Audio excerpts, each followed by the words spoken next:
Hello everybody, thank you for tuning into the Forgotten Film channel. Today's Forgotten Film star is Buddy Epson.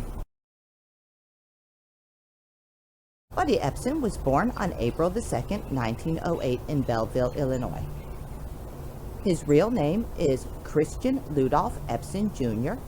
As a small child, one of his aunts nicknamed him Buddy. He had 4 sisters. His father was a choreographer and his mother was a painter.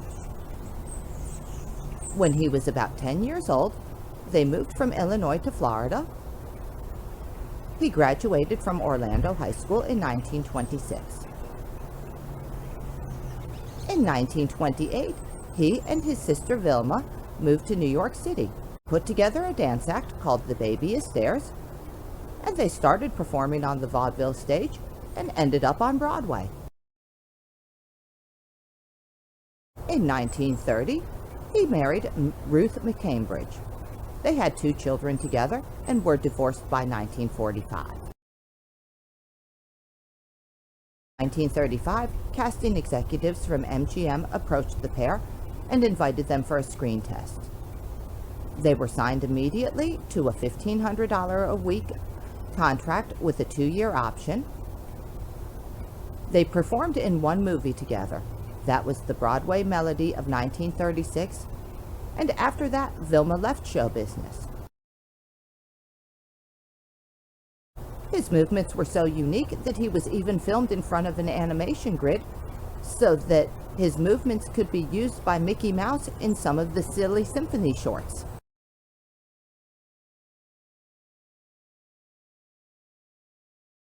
His contract with MGM ended in 1938. They offered to renew the contract with a 7-year option at $2,000 a week.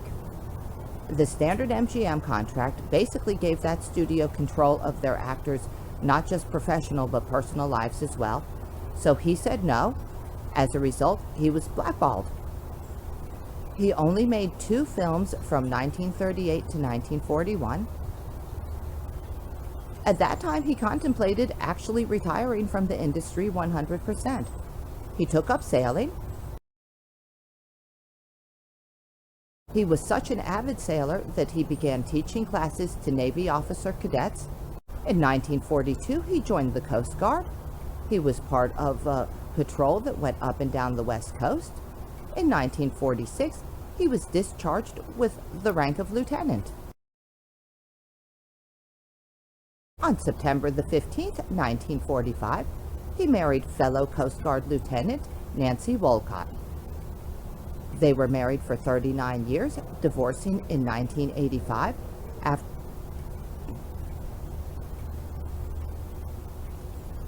They were married for 39 years, divorcing in 1985. They had 5 children. In 1949, he made his first television appearance. This led to more jobs, and in 1954, Disney casting director Norman Foster suggested Buddy Epson for the role of Davy Crockett in the upcoming television series. He didn't get the lead role of Davy Crockett, but he was offered the role of Davy's sidekick, Georgie Russell, which he readily accepted, and that was a turning point in his career. The following year, he played the sheriff in 18 episodes of the Mickey Mouse Club serial Corky and the White Shadow. In 1958, he was Sergeant Hunk Mariner in the show Northwest Passage. He continued to make regular appearances on television through the 1950s and early 1960s. In 1961, he was cast in the role of Doc Golightly in the movie Breakfast at Tiffany's. In 1962, producer Paul Henning approached him and offered him the role of Jed Clampett in his new television show, The Beverly Hillbillies. This was a role that he accepted, and he played Jed Clampett in all 274 episodes, with the show ending in 1971.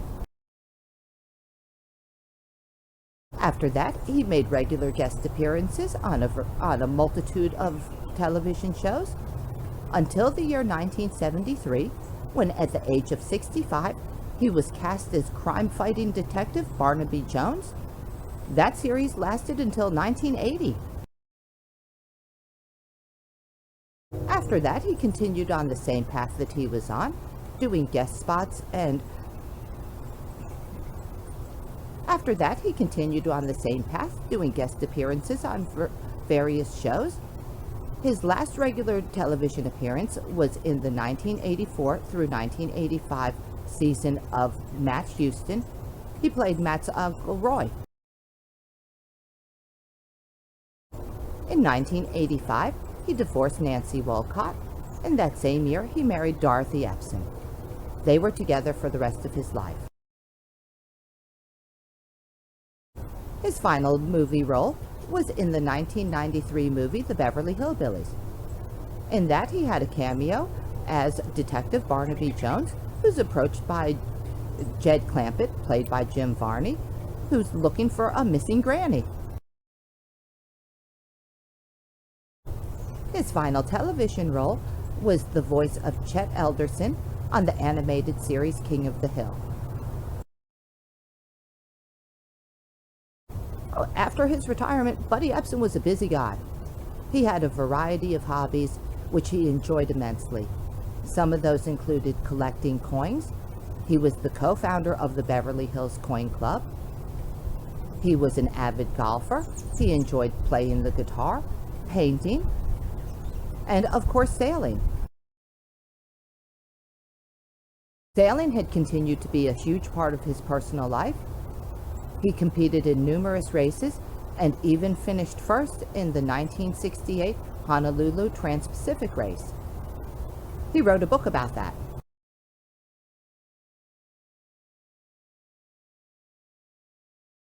In 1993, he was a Disney Legend Awards winner. In 1996, he was inducted into the Demolay Hall of Fame. That was a youth organization that he was a part of in the 1920s. Buddy Epson died on July the 26th, 2003 of respiratory failure in Torrance, California. He was 95 years old. His remains were cremated and scattered at sea. During his 60-year career in the entertainment industry, he was in 27 films, made 553 appearances on 83 television shows. That includes all 274 episodes of the Beverly Hillbillies. He was in 16 made-for-television movies and made 72 appearances on award shows, talk shows, and in various documentaries. His star on the Hollywood Walk of Fame is located at 1765 Vine Street. He also has a star on the St. Louis Walk of Fame.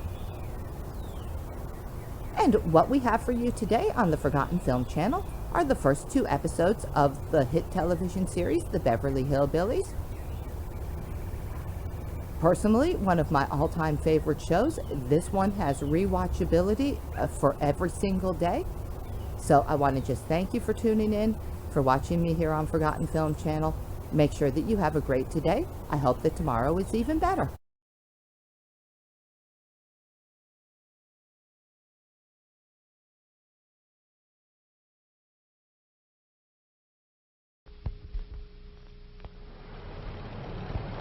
This is Beverly Hills.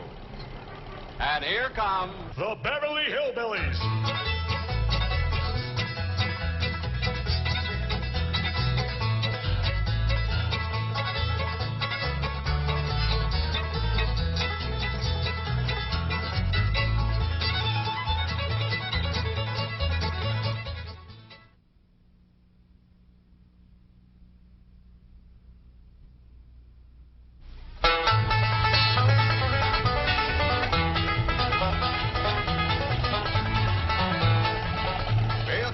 Let's find that house we bought.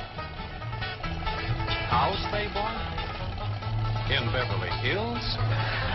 Whoa, wait a minute, hold it. How could a bunch of hillbillies possibly buy a mansion like this? Let's take them back to their home and see how this whole thing started.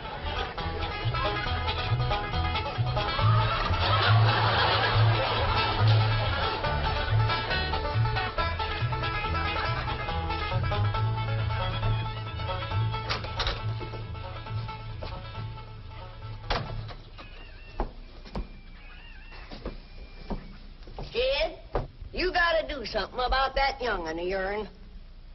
How'd that happen? Fighting with a bobcat. Get hurt? I reckon so. It went limping off on 3 legs. I swear, I don't know what I'm gonna do about that girl. Well, the first thing to do is to get her into a dress. She's getting too big to be wearing man's duds. Looky here. She's done popped the buttons off of her shirt again. Well, Ellie Mae carries herself proud, with her shoulders throwed back. It ain't her shoulders that's popping these buttons. Fully grown up, rounded out, female woman. Time she started acting like one. Well, one of these days, some boy will come along and start courting her. They came courting when she was 12. What did she do? She whopped the tar out of them. Well, it ain't fitting. Girl running around as wild as a cougar, wrestling, fighting, and hunting. She ought to be doing woman's work. Helping me with the steel. Yeah, real? I'll speak to her. Oh, that reminds me.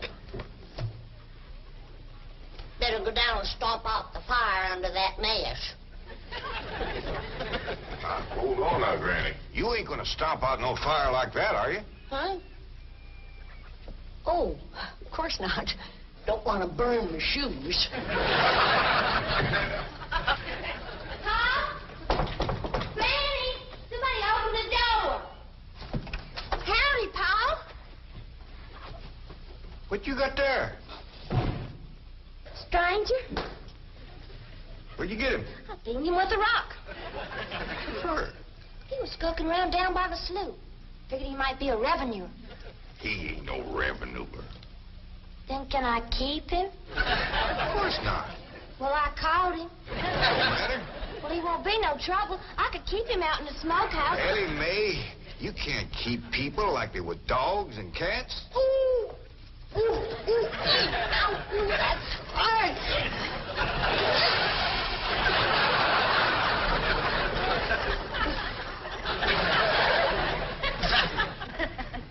Who's that? Some feller Ellie found nosing around. Beaned him with the rock so it'd be easier to tote. Here, fellas from the petroleum company. What's a petroleum? I don't know. He asked me if he could do some wildcatting down by the slough. I said, help yourself. We're glad to get rid of the critters. What'd he say? He kind of laughed. The last on him, there ain't no wildcats down there at that slough. No, it's too full of oil. Oh, what happened? Where am I? This here is the Clampett place. I'm Jed Clampett, my young and Ellie Mae, and Granny. Granny says you've been doing some wildcatting. There's no need to.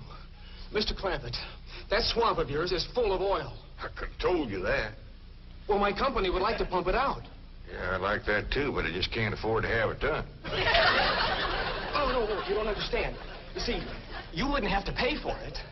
Oh, I don't take favors from strangers. No, Mr. Clampett, you see, you're a very rich man. How big a rock did you bean him with? No bigger than a hedge apple. Listen, I've got to call my office in Tulsa. Have you got a telephone? A what? A telephone? Or maybe one of your neighbors has one. It's well, down in this country, it's probably a box attached to the wall. And you talk into it, and they can hear you in Tulsa. Maybe you better sit down for a spell. Oh, I haven't time. Listen, where's the nearest airfield? Airfield? You know, Granny, that's one of them there fields sets up in the air.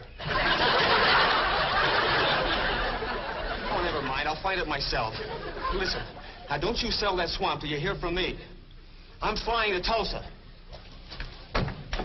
Now he thinks he's got wings.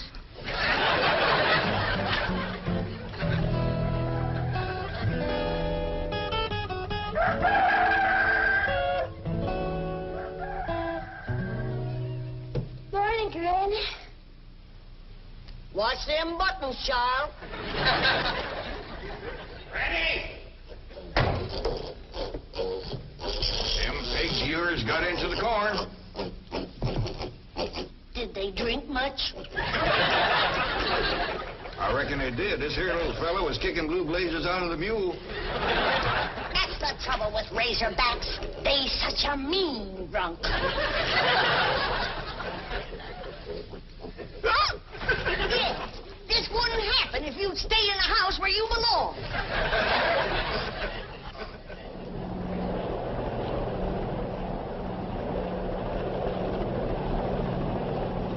There it is, Mr. Brewster.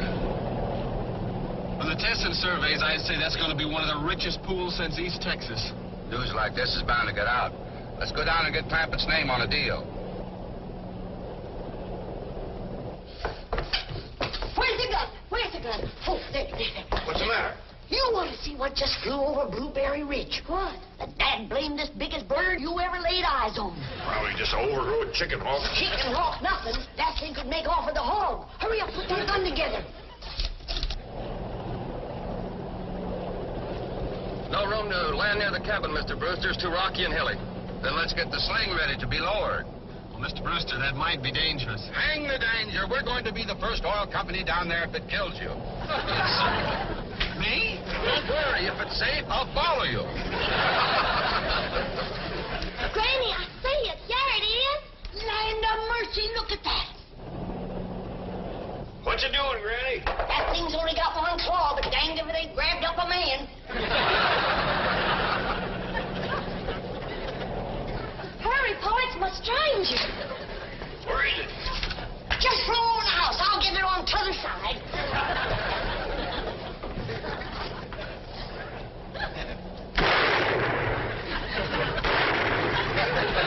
You feel it, Granny? No, but I made it drop that stranger.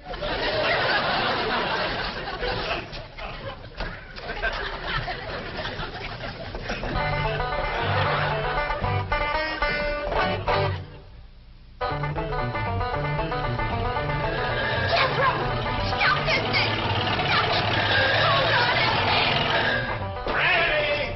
Granny! Yes, Jed? Granny, grab a hold of something and hang on. Cousin Pearl and that overgrown son of hers is headed right for the cabin in that old truck. Heaven protect us.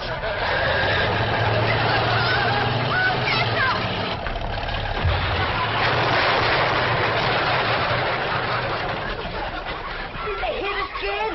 No, but I think they sure want the chicken house. Oh, Jed, I'm sure sorry about the chicken house, but nobody got hurt. Jethro, I told you to get rid of them worn-out brakes. I did, Ma. That's how come we ain't got none. Get on out and lift the chicken house back on its foundation. Jed?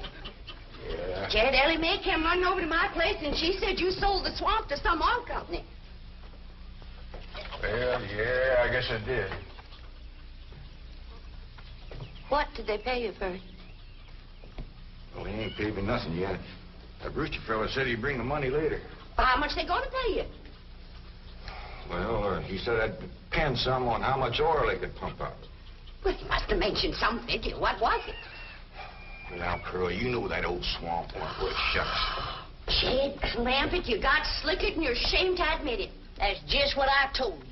Granny, how much they gonna pay him? All right, I'll tell you. He said it runs somewhere between 25 and 100. 25 and 100? I know it don't sound like much, but Mr. Brewster seemed to set great store by the fact he's going to pay me in some new kind of dollar. There ain't no new kind of dollar. Well, it's new to me. I've heard of gold dollars, silver dollars, paper dollars, but he says he's going to pay me in, what do you call them, Granny? $1 million. Yeah, $1 million? well, he wrote the whole thing out on this piece of paper. Here, you can see for yourself. I don't know nothing about that guy. Let's see here now. Thanks in heaven. Granny, give me the jug. It's empty, but I'll fetch some. I'll go, Granny. Jed, you're a millionaire. a millionaire. Yeah, that's what that Brewster fella kept calling me. I didn't know just how to take it. Nate, you're rich. Me? The richest man in these hills. Maybe in the whole state. Oh, Jed, you can have anything you want. Do anything you want. Go any place you want. Yeah, that's another thing he kept saying. He said he reckoned I'd be moving away from here soon. What do you think, Pearl? You think I ought to move? Jed, how can you even ask? Look around you.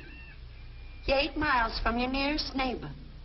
You're overrun with skunks, possums, coyotes, bobcats. You use kerosene lamps for light. You cook on a wood stove, summer and winter.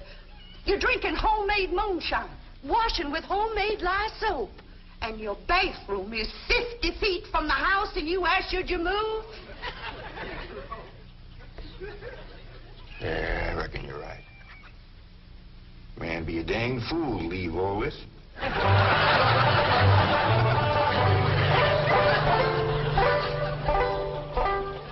Oh, there you are, Jed. You misunderstood me. I meant you should move away. And you know where I'd go if I was you? Where? California. California? Yes, sir. Beverly Hills, California. Jed, remember the time that your pa took us to Eureka Springs to see the movie picture?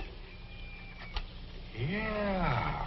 Well, the actors that make them movie pictures live in Beverly Hills. Go on. Yes, sir. Well, doggy. Ain't that be something? Living in the same neck of the woods with old Tom Mink. It sure would. And we could come visit you. You know what else they say about California? What? It don't get cold out there. What don't get cold out there? Nothing don't get cold out there. They don't have no snow or no ice. Can't they bring some in? They don't want it. That's why'd be so good for Granny. Remember last winter when she slipped on the ice and broke her hip? Yeah, poor old woman.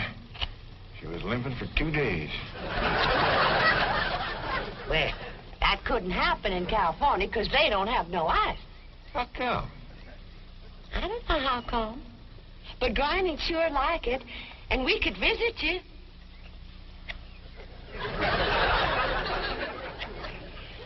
You know what else they say about California? Maybe Jethro'd know how come there's no ice. He's going to school.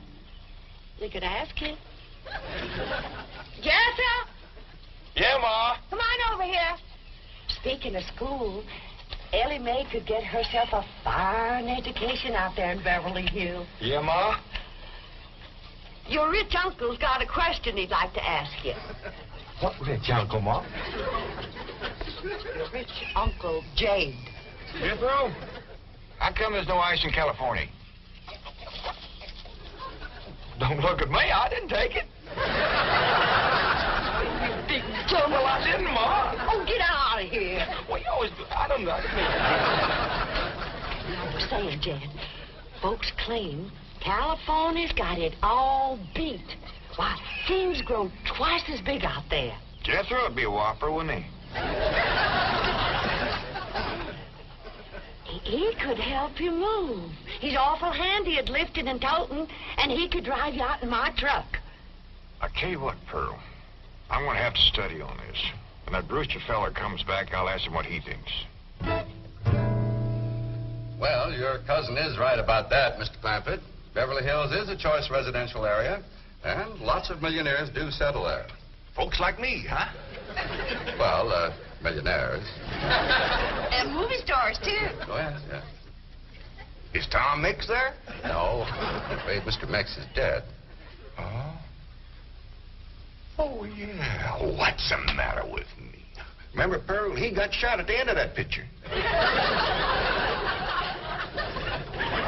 Well, there are plenty other movie stars, and that's where Jed wants to live. Ain't it, Jed? I do like the notion of living in the hills. Never could stand flat country. Mr. Clampett, I think it only fair. That is, well, I think you may have a wrong idea about Beverly Hills. Is that where you live? No, my home is in Tulsa. Well, say, maybe you could get us a place there in your neighborhood. Mr. Clampett, let's not beat around the bush. You will love Beverly Hills. Then that's it. Can you steer Jade onto a good place? No, I can get the bank out there to handle it for him. He'd like a nice big place with plenty of room for his kinfolk to visit him. I would like a nice, roomy place if I could afford it. Oh, Mr. Clampett, with your money, you can afford the Taj Mahal. Okay, I'll take it. Well, no, you see, I was just making a little joke. Oh, well, go right ahead. Well, you see, the Taj Mahal is in India.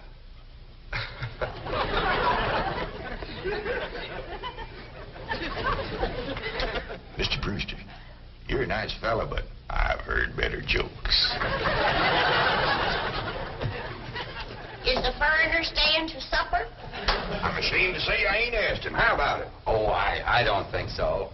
Oh, no trouble. What you cooking tonight, Granny? Mustard greens and possum innards. Mm-hmm. Did you hear that, Mr. Brewster?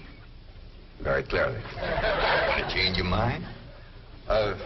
Not this time. Well, if you should happen to come back tomorrow, we'll be having leftovers. That's the thing about possum innards. They's just as good the second day.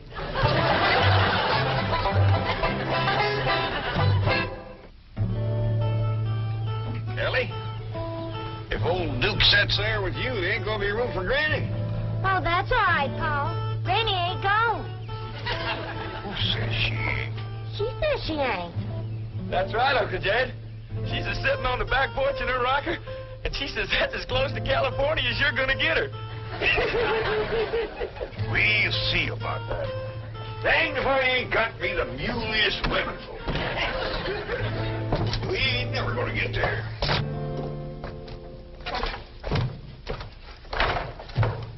Now, what's all this nonsense about you ain't going to California? Ain't no license to it. If the good Lord had wanted me in California, he'd have put me in California. Maybe he's just getting around to it. The book says he moves in mysterious ways. Well, if he moves me, I'll go. But you and Big Jethro ain't a budging me. Granny, this here Beverly Hills sounds like the kind of place you'd like. That Brewster fella says they got smogs out there. What's a smog? Well, me and Jethro figured out that's a small hog. And you heard what Pearl said. He ain't got no snow on, fella, has bought us a house in them Beverly Hills. He's in our $25 million to look out there. Well, you just chase on out after it. I'm staying right here. And I ain't afeard neither. Granny, I ain't leaving you here alone. And I ain't a budging out of this rocker.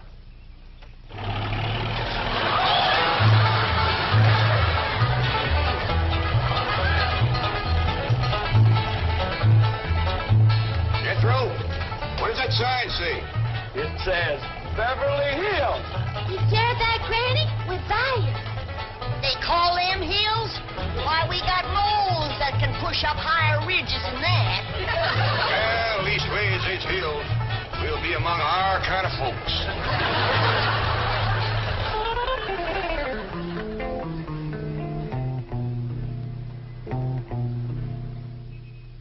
This deposit of $25 million to the account of J.D. Clampett.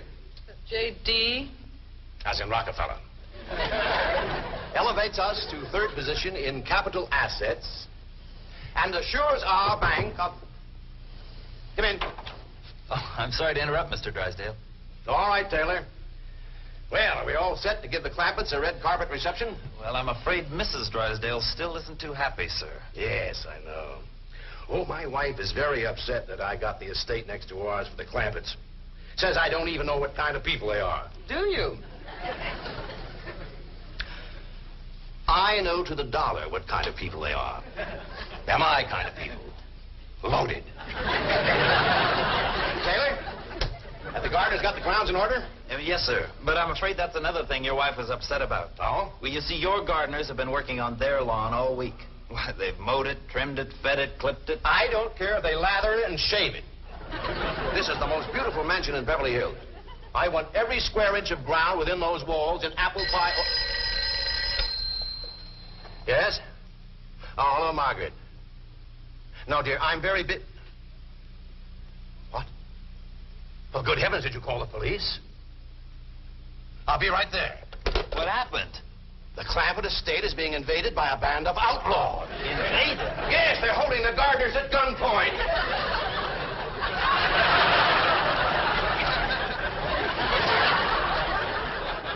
Sure is lucky we come along when we did. That's the truth. The way they were slipping through that gate, another 5 minutes and that whole darn prison would have been empty. Jethro, you sure that's a prison? Yeah, Uncle Jed. I seen pictures. Only thing is, how come there ain't no guards on them walls? Probably done them in with them knives and things. These killers if I ever did see any. Fine neighborhood we's moving into. You hear that? Hot diggity, there's bobcats in these hills. Them sirens! Somebody's calling the law. I reckon they's gonna be mighty grateful for what we done. Folks out here has got a strange way of showing they're grateful. You've locked up one of the richest men in the country. Mr. Clampett, I don't know how to apologize. I'm deeply humiliated. What have you cutthroats done with J.D. Clampett? I'm Jed Clampett, and I'd appreciate it if you let go of my Sunday shirt. You're J.D. Clampett, the oil millionaire? Yep, this here's my nephew, Jethro. Howdy. Quickly, man, unlock this cell. Mr. Clampett, on behalf of the entire city of Beverly Hills, I extend our deep and humble apologies for this unfortunate and embarrassing incident. Oh, I'm Milburn Drysdale, president of the Commerce Bank of Beverly Hills. My car is waiting to take you and your family to your new home. We want you to know how happy we are to have you, your handsome nephew, your lovely daughter, and your beautiful mother. Wait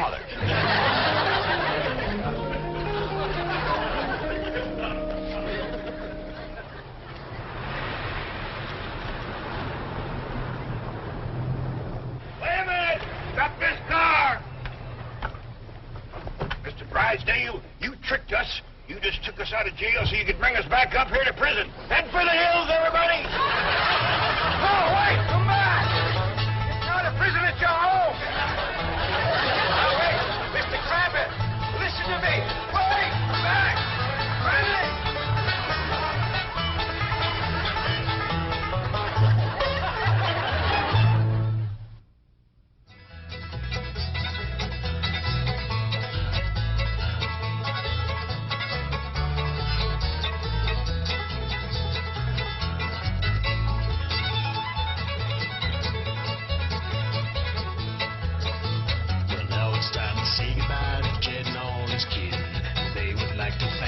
For kindly dropping in. You're all invited back next week to this locality to have a heaping helping of their hospitality. Hillbilly, that is. Set a spell. Take your shoes off. Y'all come back now, here.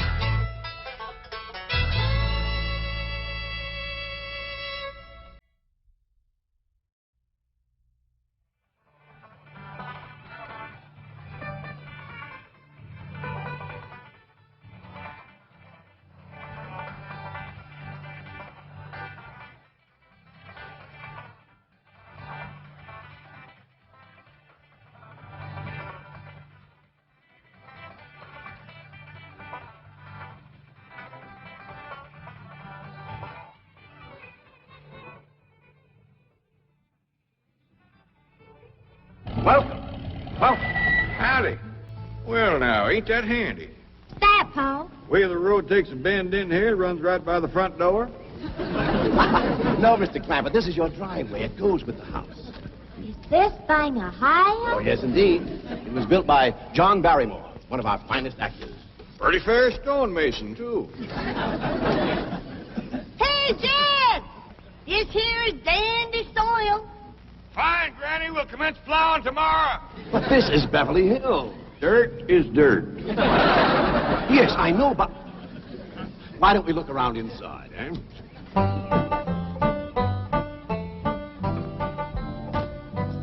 Well, here we are.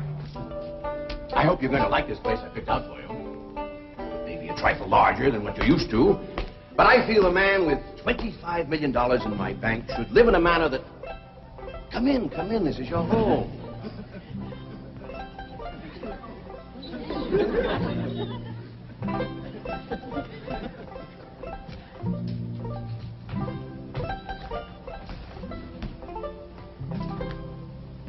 As I say, it may be a bit more than you're used to, but I'm sure you'll be comfortable.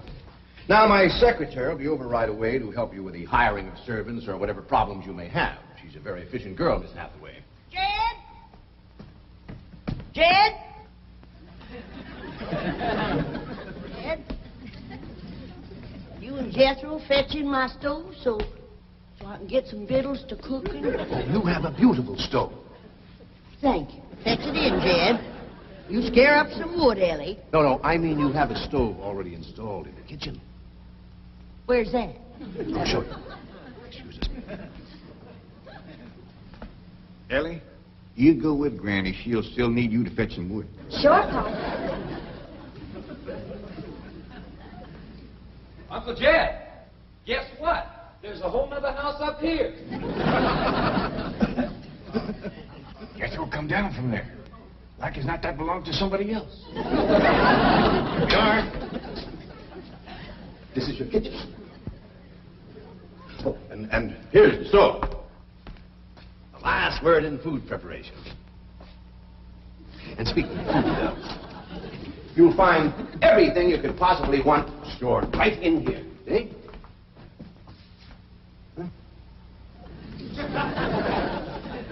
Well, I'll leave you ladies to your culinary delights. Au revoir. Bon appetit. Talks gibberish. You said a great deal of store in this here stove, Granny. Well, we'll see. Ellie, you run out and fetch some wood. I'll get a fire to going in here and we'll see. Jethro, I hope it's all right for you to be missing school. Oh, sure, Uncle Jed. They ain't straight in the 5th grade. You in the 5th grade already? Starting this year. Don't seem like no time at all since I went with your ma to get you started in the 1st grade. You was 6 years old. No bigger than that. We drove clean over to Oxford so you could go to the same school your pa went to. You wouldn't know that town today, Uncle Jed. Oxford? Yes, sir. Well, that town has growed and spread out and built up and just kept getting bigger and bigger. Where today, why, I bet you there must be at least 3 or 4 dozen people living there. A place like that's all right to visit, but I wouldn't want to live there. Do you have any assistance? No, thank you, Mr. Drysdale. We were just talking about Jethro here getting back to school. Oh, well, we have some excellent educational facilities out here, Mr. Clampett. Where do you go to school, Jethro? Oxford. Oxford. Yeah, you see, Jethro's ma, that's my cousin Pearl.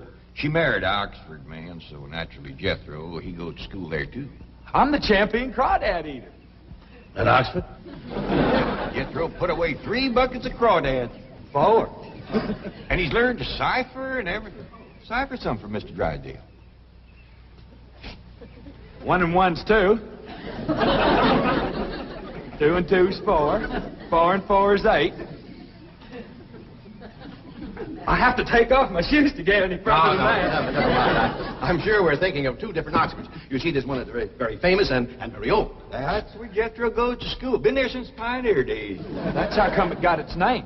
It's where the oxen used to ford the river. So folks took to calling it Oxenford, and later on it got shortened to Oxford. Well, I'll be running. Oh, by the way, here are your keys. My secretary should be over very soon. Well, thank you very much, Mr. Drysdale, for everything you've been doing for us. Oh, it's my pleasure, Mr. Clampett. You see, I'm not only your banker, I'm your next-door neighbor. Well, say, how ain't that nice? Well, now, why don't you bring your missus over tonight for supper, and I'll have Granny whomp up a mess of grits and hog jowl. Well, you see, right now my wife is in Boston. Well, that's too bad. When she'll be back? Not too soon, fortunately. I'll see you later. Well, thank you, Mr. Drysdale. Long. Uncle Jed, you reckon one of these days I can have me a little bitty old taste of Granny's moonshine? Now, Jethro, you know the family rule about Granny's moonshine? You get your first taste on your wedding day and not before. Well, Uncle Jed, that might be an awful long time. I ain't even got me no sweetheart. How come? Why, back home, every time I get me a girl, one of them there big fellas would take her right away from me. Maybe out here in Beverly Hills. Paul, could I please have the axe? I gotta split some wood for Granny. Betcha, Jethro. Ain't this place got a wood pile? Not that I can find, but I found a whole row of black old dead tree trunks, pretty near as high as this height. Is it kind of big for you to tackle? Well, shucks, no, Paul. They're only this big around, and all trimmed and topped and strung together with the black rope, so as no matter which one you cut, the others keep it from falling.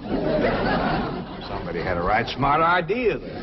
Just the same, I think I'd rather have Jethro do the cutting. Oh, Paul, let me.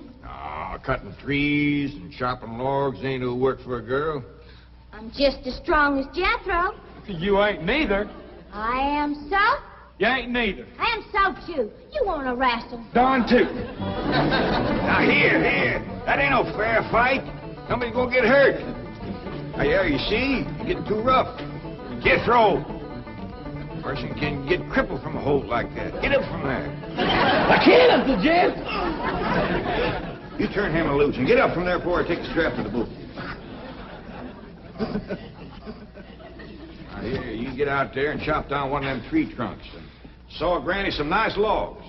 Yes, sir, Uncle Jed. Could have whooped you if you hadn't tripped me. Hey, come back here and sit down. I want to talk to you. Hooked and fight and square, and I'll do it again. You won't. That's what I want to talk to you about. Ellie Mae, you're getting too big to wrestle with boys. I ain't as big as Jethro. Big that way, I mean, growed up. You're a young lady now. You gotta start minding your manners and fixing yourself up real nice and wearing dresses. Paul, folks would call me a sissy. It ain't sissy for girls to act like girls. You see, Ellie, I raised you like a boy, and I was wrong to do it. I reckon every man liked to have a son, and you was my only young'un. And when your ma passed away, I just decided to turn you into a boy. By the time Granny come to help out, you was too wild to tame. By thunder, you could outrun, out-climb, out-fight, and out-shoot every boy in them hills. Still can, Paul. Yeah, but it ain't fitting. It ain't right for folks to go against nature. Now look at old Duke here. Reckon we could turn him into a cat? Of course not. That's right. Because nature made him into a dog. Just the same way nature made you into a girl. Here lately, she's getting more and more positive about it. You mean my ears is grown? No, nothing like that. You're pretty. Oh, Paul. I know you don't like it when I say that, but you like it when the young fellas around here come in saying it, and they will. Only they'll probably be using words, fancy words I won't even understand. But Ellie Mae, ain't nobody can ever tell you how pretty you really are, except me. You're the living picture of your mom.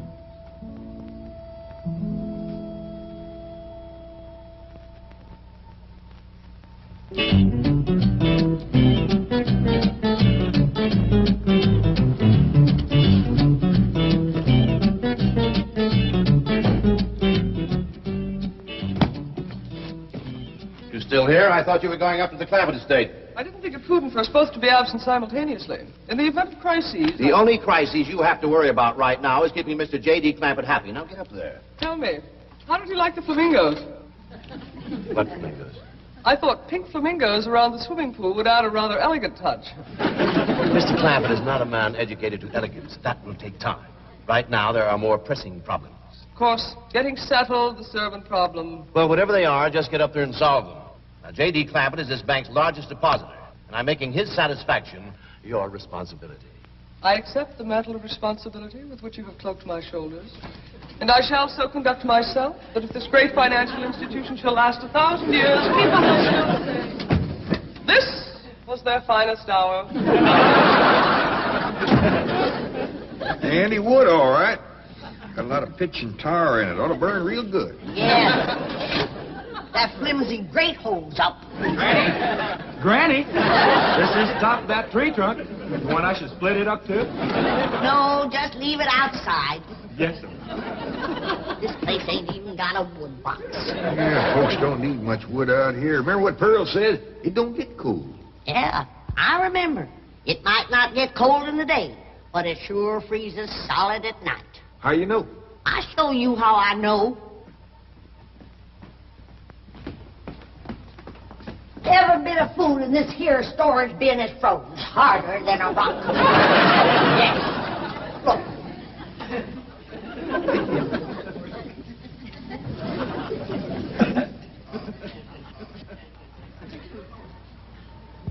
Mighty thin-skinned hog.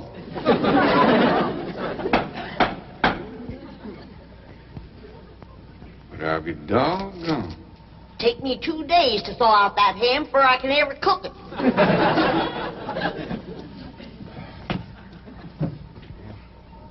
People ought to know better than store food up against the north wall. Tomorrow we'll dig us a root cellar and we put all this stuff in it. Jethro, go on out there and catch us a chicken. Okay, Uncle Jed. How you know we got chicken? Place this size is bound to have chickens. Ain't all froze.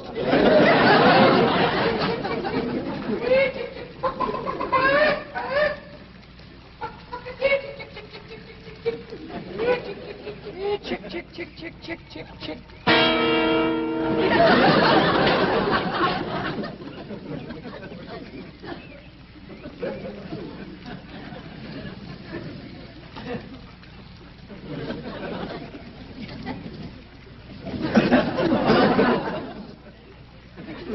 I eat a chicken. Here's that bucket. You want it? You take it, Ellie. See if you can find a creek. I gotta have some water. You know a pump on this place? It ain't even got a well. Uncle Jed, Uncle Jed. Yeah, boy, did you find a chicken? I found something. I ain't sure if it's a chicken, a goose, a duck, or what. Where is it? I couldn't catch it. That thing can outrun a jackrabbit. There ain't no goose or duck. A chicken. If it is, I was right about things growing bigger out here. That thing was this high. A chicken? Ah, Jethro. Honest, it's got legs this long. Gibby's on the drumstick. Drumstick ain't much. Whoever gets that neck is eating from now on. Commences here and runs plumb up to here. Jethro, you ain't forgot what I said about Granny's jug of liquor. I ain't been to Granny's jug. You have your in first. Honest, cross my heart. Where'd you see this chicken? Down by the cement pond. Cement pond? Uncle Jed, that pond is the fanciest thing you ever did see. Why, they is steps. So's the cattle can walk right down into it and get a drink. And up at one end, there's a lady standing there made out of rock.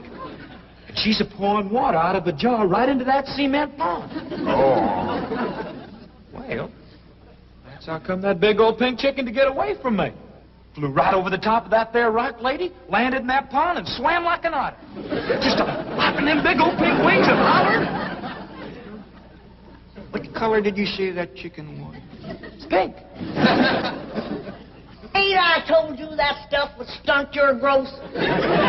Miss Granny, I didn't touch a drop. You and me is going to the woodshed. Jethro, you swear to be telling the truth? So help me, Jefferson Davis. You take your hat off when you speak of the president. Well, he ain't president no more. I'll have no Yankee talk in my kitchen. Now, Jethro, you and me is going back out there and corner that chicken. Granny, you get your fire to going. Ellie Mae, you sweep up out front and keep your eyes open for that Miss Hathaway.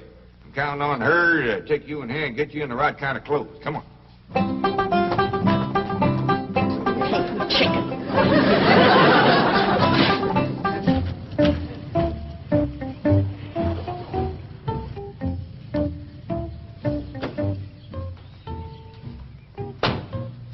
there, young man. I ain't a young man, but I sure do thank you for thinking so. Good heavens, you're a girl. Yeah. I'm Jane Hathaway, executive secretary to Mr. Drysdale. And you, I take it, are a domestic of some sort? Cleaning girl, housemaid? Just what are your duties with Mr. Clampett? Well, he sent me out here to sweep up. But he said you'd take me in hand and get me the right kind of clothes and everything. Indeed, I shall. We have a complete servant's wardrobe from chef to chauffeur. Come with me. What in the name of Thomas Chippendale is this? Has Mr. Clampett seen this disgraceful and unsightly mound of debris? Oh, yes, ma'am. This is all his. Oh, what charming antiques. Just like you said, Jethro. Rock lady pouring water into a cement pond. Yes, sir. And over there's where I seen that great big pink chicken. Only thing is, it don't sound like a chicken. It makes a kind of hollering noise.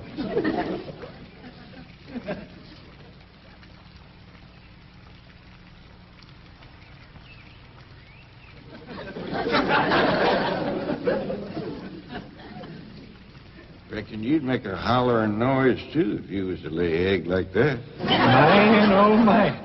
That's what I call an egg. And you won't have to worry about food now. Wait till she cooks this.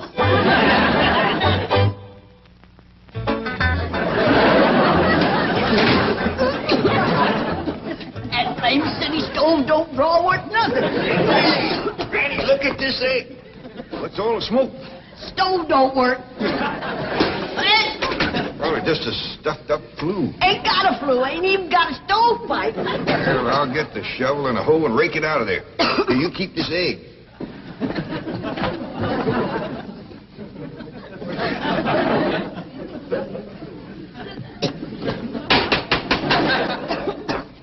Just like everything else out here.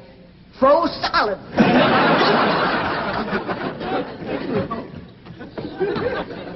Really, my dear, you look quite charming. Well, I feel like a dead blank fool. Oh. Just a moment. Get something, I'll be right back. Oh, that was my Pa. I take it he's a gardener. Oh, yes, ma'am. Pa just can't wait to commence gardening.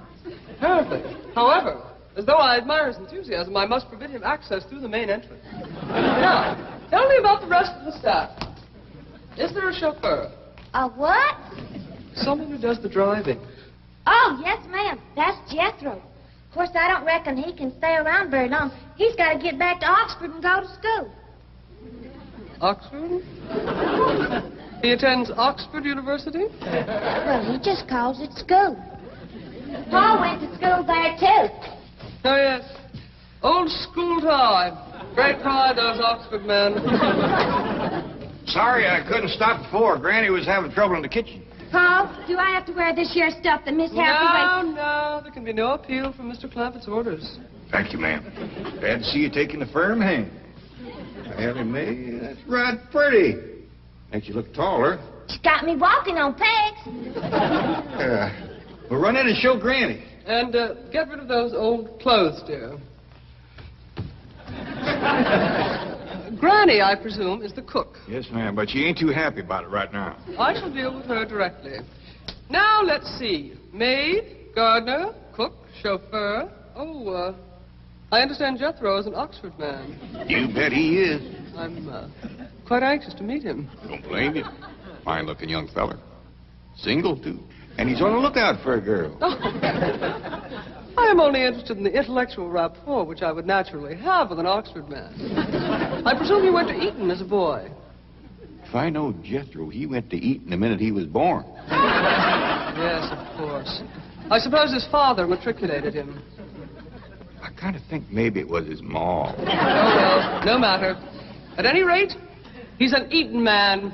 That he is. Matter of fact, Jethro won the Eton championship.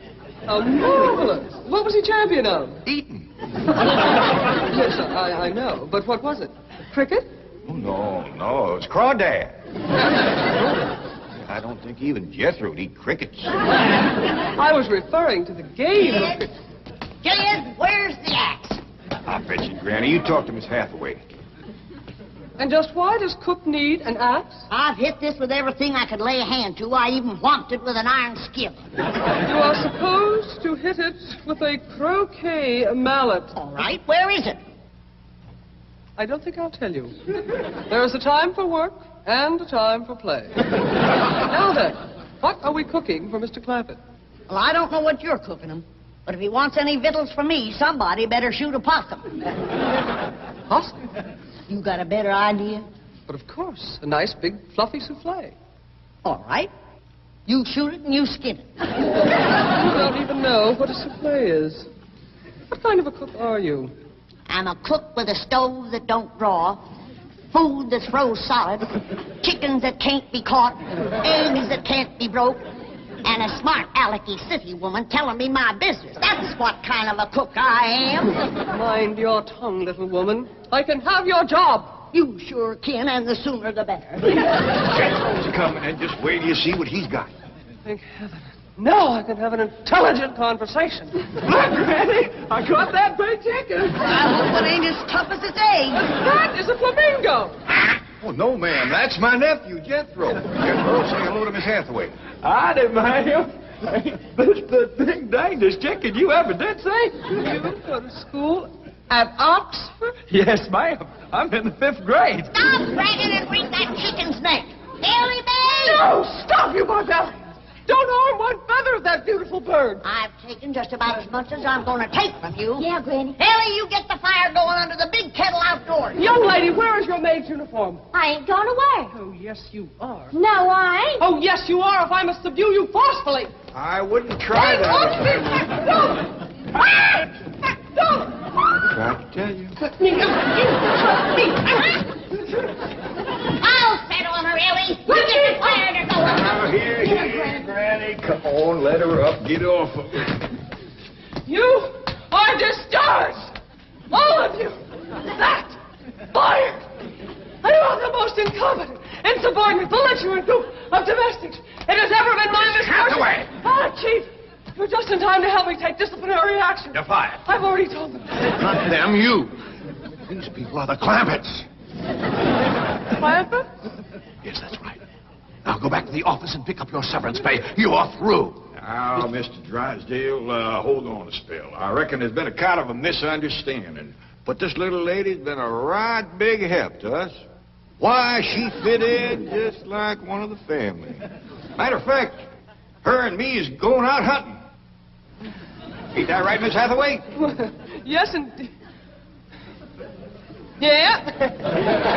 Jethro, you can take that pink chicken back out to the cement pond. We're going out and shoot us a nice, big, fluffy souffle.